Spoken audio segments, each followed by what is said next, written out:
Hi folks, this is number 11 from part 2 of the extra review questions for the Unit 3 test. Okay, so they give us these two equalities. They tell us that these two things are true, and knowing these two things determine that x is equal to 1 over 6. Okay, so let's take a look at this here. So one thing I do notice is that these logarithms in either of the equations are different. Okay, so anytime I see that, I should be thinking that I'm probably going to have to work with the change of base formula at some point. Okay, so here, I look at this. This one looks a little more complex. So similar to solving or showing an identity is true, sometimes it's better to actually start with the more complex piece of information that's given. You can do a little more algebra with it. So I'm going to start with that second one there. So we have log base b of a, of root a, is equal to 3x squared. Okay, and my hope is that at some point I can bring in this other piece of information that I have.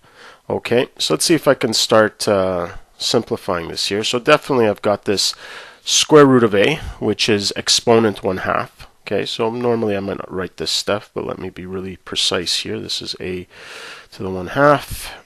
Okay, and of course I know that I can use the ski-slope rule to bring that out of the exponent. So 1/2 log base b of a equals 3x squared.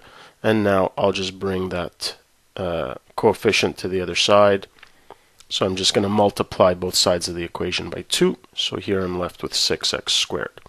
Okay, now this is a much nicer expression to have on the left-hand side, because I think I can more easily see how I can incorporate this second piece of information.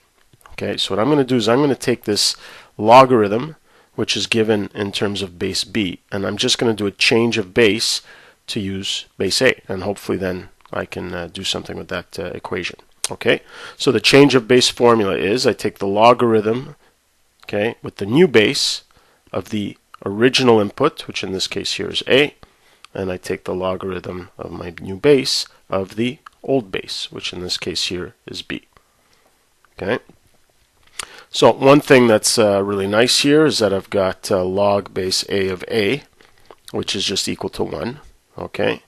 And now this, I also have something else that's very nice, because I have log base a of b, which is exactly the expression that I have in the other equation. So this is equal to 1 over x.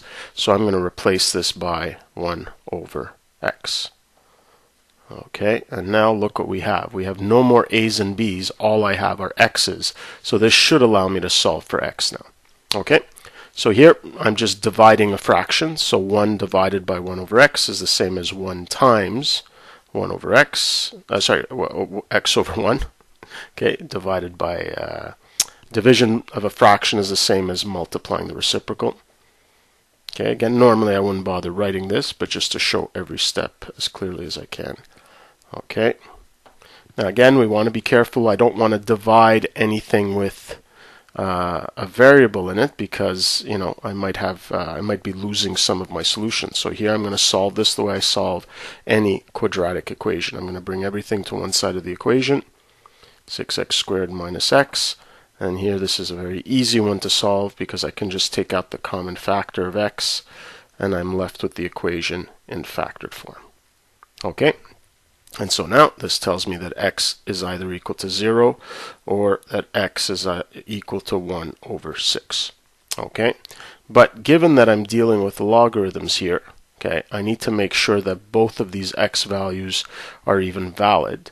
Okay, and if we go here, we go, well, x can't be 0, okay, in this circumstance, because you have an x in the denominator. Okay, so I have to eliminate this solution, and the only solution I'm left with is 1/6, which is exactly what I was trying to determine. Okay, so this really is just a bit of sort of seeing where to go with a problem like this. So let's just recap. First thing I noticed was different bases. Okay, and so even before, I didn't do a change of base till the 4th or 5th line, but already I had a sense that I was going to have to do a change of base. Okay, and in terms of where to start, similar to proving an identity, I decided to start with the more complex equation, okay, because that gave me sort of more algebra that I could do. So here, recognize that square root is exponent of half, and I can use the ski slope rule, okay? And again, trying to get on one side of the equation that single logarithm, which now made it much easier to do my